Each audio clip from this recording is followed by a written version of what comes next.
À l'issue de la cérémonie d'accueil, le général de corps d'armée Ahmed Gaïd Salah, vice-ministre de la Défense nationale, chef d'état-major de l'armée nationale populaire, a entamé sa visite à cette région par le secteur opérationnel sud-est Janet, où il a supervisé un exercice tactique avec munitions réelles.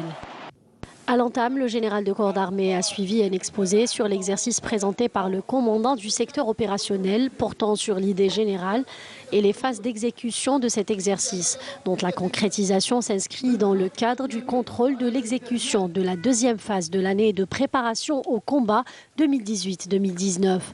L'exercice a été mené par les unités organiques du secteur opérationnel sud-est Janet, appuyées par des hélicoptères d'appui-feu. Au niveau du champ de tir du 10 secteur opérationnel, Ahmed Gaïd Salah a suivi les diverses phases d'exécution de cet exercice qui a pour objectif d'élever les capacités de combat et la coopération entre les différentes forces et d'évaluer le degré de disponibilité des unités, outre l'entraînement des commandements et des états-majors à la préparation, la planification et la conduite des opérations contre les éventuelles menaces, ainsi que de permettre aux éléments et équipages d'acquérir davantage d'aptitudes en termes de maîtrise et d'emploi des différents systèmes d'armes. Ces efforts ont été marqués par un haut niveau au cours des diverses phases du déroulement de l'exercice qui reflètent le degré de performance atteint par les unités de la 4e région militaire en général et celle du secteur opérationnel sud-est Janet en particulier, notamment en ce qui concerne l'exploitation optimale du terrain et la parfaite coordination entre les unités participantes, ce qui a contribué à la réalisation de résultats très satisfaisants.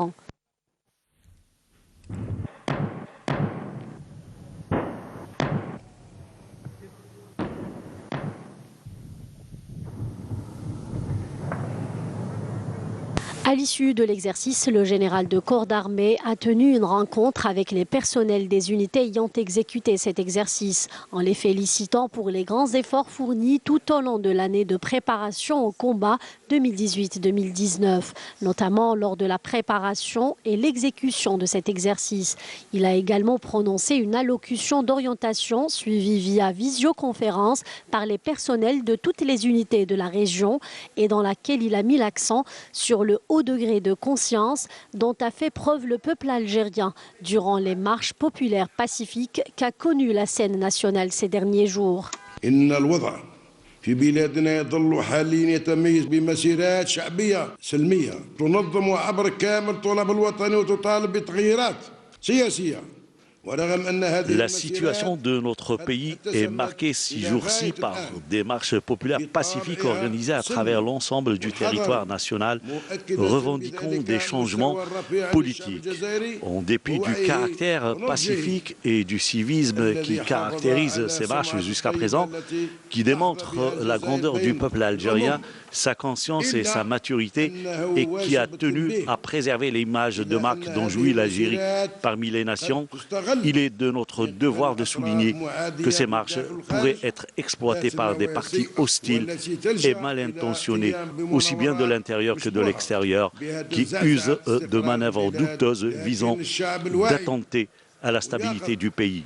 Des desseins abjects que ce peuple conscient et éveillé saura mettre en échec. De ce fait, et afin de prévenir notre pays de toute situation incertaine,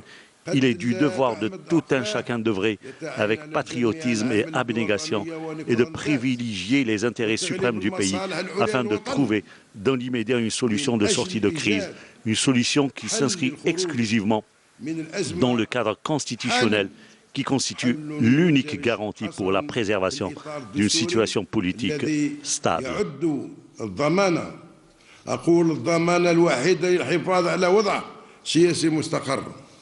Le général de corps d'armée a réitéré son engagement personnel qu'il a manifesté à maintes reprises et à travers lequel il a réaffirmé l'attachement de l'armée nationale populaire à défendre la souveraineté nationale et à protéger le peuple algérien contre tout éventuel risque ou danger.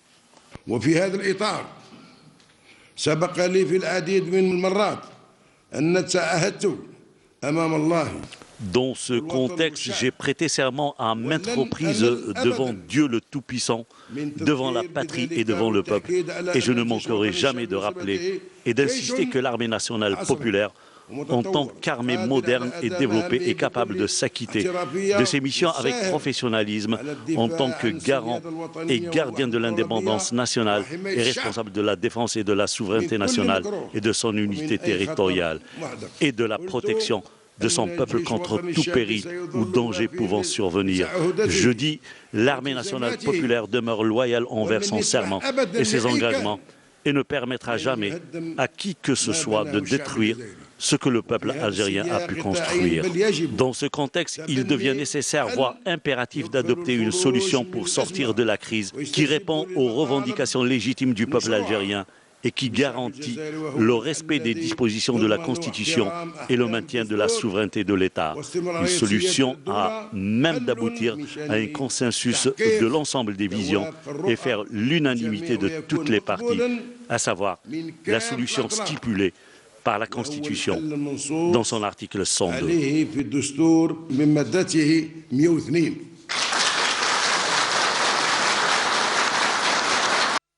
À l'issue de la rencontre, le général de corps d'armée a écouté les interventions des éléments du secteur qui ont renouvelé leur immuable engagement à défendre l'intégrité territoriale de notre pays, l'Algérie.